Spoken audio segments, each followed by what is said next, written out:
Ny mety ho toetry ny andro any an-dranomasina ny alakamisy 9 febroary 2024 amin'ny enora maraina hatramin'ny zoma 6 febroary 2024 amin'ny enora maraina.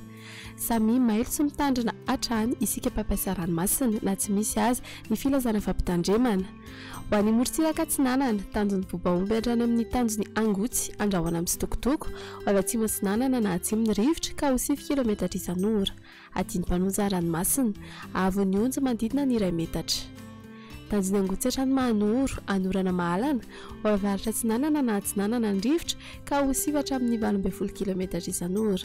Adiny Mpanonja na Anonjabe ny ranomasina, avon'ny onja ohatra faingo 9 hatramin'ny 1,2 metatra.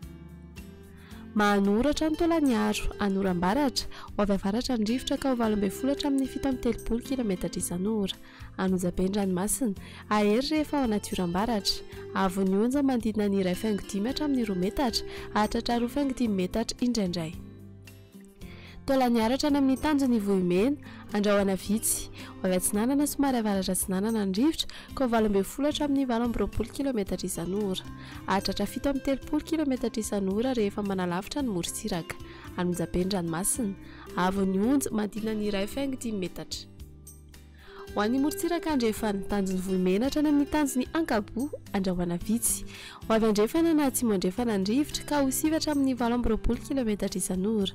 Adiny Mpanonja ranomasina, avon'ny onja manodidina ny 1 metatra. Tanjon'ny Ankabo hatrany amin'ny tanjon'ny Vilanandro, anorana tandrifindrahoana indraindray, ho avy andrefana na avaratra andrefana ny rivotra ka ho 9 hatramin'ny 12 km isan'ora. Adiny Mpanonja ranomasina, avon'ny onja manodidina ny 1 metatra. Tanjon'ny Vilanandro hatrany Analalava, anorana tandrifindrahoana mety iray kotroka, ho avy avaratra andrefana ny rivotra ka ho 9 hatramin'ny 12 km isan'ora. Hodonina Adiny Mpanonja ranomasina, Anonjabe indraindray ao anaty oram-baratra. Avon'ny onja ohatra faingo 3 hatramin'ny 8,4 metatra, hatratra 1,5 hatramin'ny 2 metatra indraindray.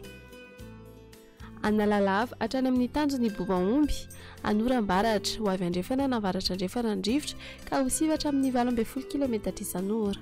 Hodonina Adiny Mpanonja na Anonjabe ny ranomasina indraindray rehefa ao anaty oram-baratra. Avon'ny onja ohatra faingo 3 hatramin'ny 8,4 metatra, hatratra 1,5 hatramin'ny 2 metatra indraindray.